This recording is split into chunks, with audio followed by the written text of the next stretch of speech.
کلب کې بیزوګانو وزنونه پورته کول. بیا وروسته درې نورې بیزوګانې د ځغاستې لپاره راغلې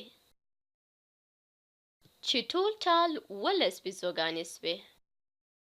ووایاست څو بیزوګانو وزنونه پورته کول؟ ښه، دا د بیزوګانو هغه شمیر دی چې له اوله په کلب کې وي او وزنونه یې پورته کول. نو بیزوګانو چې وزنونه پورته کول څو دانې دي؟ دلته یې دا شکل راکړی. اوس به وګورو چې معنا یې څه ده. ښه، دلته څو دایرې دي؟ دلته 1 2 3 4 5 6 7 8 9 10 11 12 13 14 15 16 17 دایرې. نو دا 17 د ټولو بیزوګانو شمیر دی چې اوس مهال په کلب کې دي. نو دا هم 17 دي. اوس مهال په کلب کې څو بیزوګانې دي؟ څو بیزوګانې شته دي؟ نو 17 دانې دي. اوس سربیره پر دې بیزوګانو درې نورې د ځغاستې دپاره راغلې. نو دا درې هماغه دي چې د ځغاستې لپاره راغلي. دا 1 2 3. نو له مخکې نه څو بیزوګانې وې؟ هغوی چې وزنونه یې پورته کول. نو دغه پاتې ټولې هغه دي چې وزنونه یې پورته کول. که وشمېرو نو 1 2 3 4 5 6 7 8 9 10 11 12 13 او 14. نو 14 بیزوګانو وزنونه پورته کول. دغه چې مې په ګلابي رنګ لیکلي. او بیا درې نورې راغلې او ځغاستې ته یې پیل وکړ او ټولې 17 دانې سوې. دا 17 بکسونه. نو څو دانې بیزوګانو وزنونه پورته کول؟ 14 دانو. 14 بیزوګانو. ښه، په بله لار یې هم حلولی سو. که ووایو چې په کلب کې یو څو بیزوګانو وزنونه پورته کول. بیا درې نورې دلته راغلې او له دې درې بیزوګانو سره ټولې بیزوګانې 17 سوې. نو یو عدد جمع 3 مساوي کیږي له 17 سره. یا ویلی سو چې 17 منفي 3 هغه درې چې نوې دلته راغلي.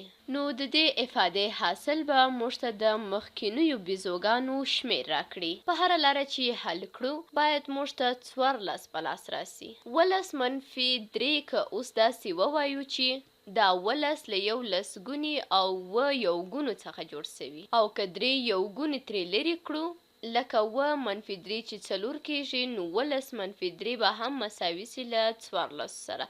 راځئ یو بل مثال حل کړو چې د خان اکاډمۍ له مثالونو څخه دی. دلته ویلی سو چې ما د کلچو یوه کڅوړه وپیرله چې 14 د چاکلیټو کلچې یې درلودې.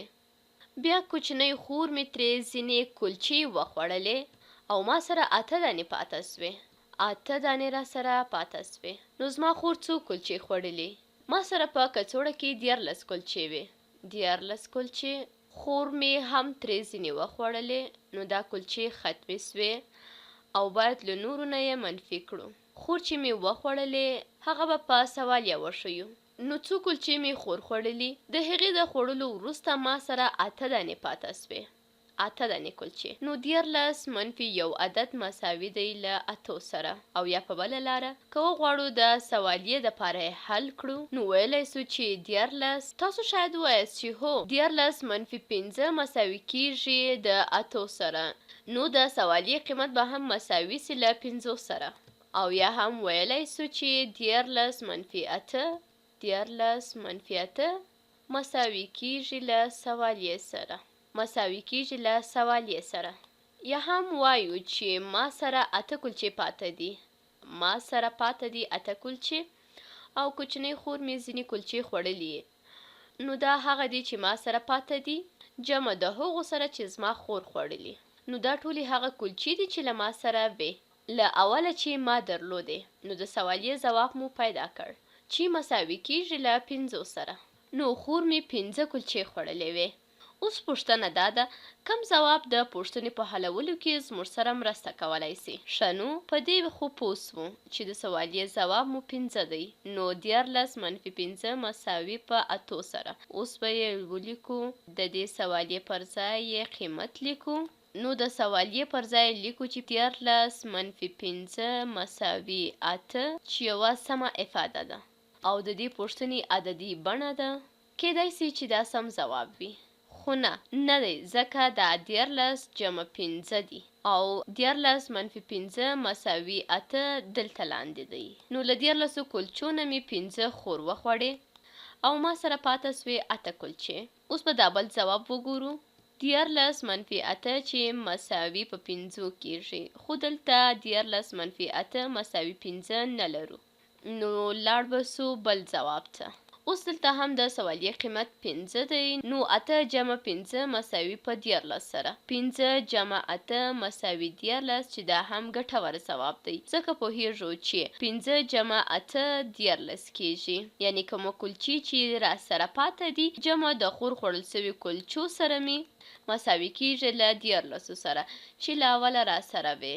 14 جمع 5 مساوي 18 چې زموږ په درد نه ځکه 18 په پوښتنه کې هیڅ کومه برخه نه لري. دلته دا داسې معنا ورکوي لکه خور چې مې 5 نورې کلچې پخې کړې وي او بیا له نورو سره یو ځای ټولې 18 سوي وي. ما سره 8 کلچې پاته دي او 5 کلچې چې مې خور خوړلې وي ورسره نه یې جمع کوو بلکې منفي کوو یې ترې.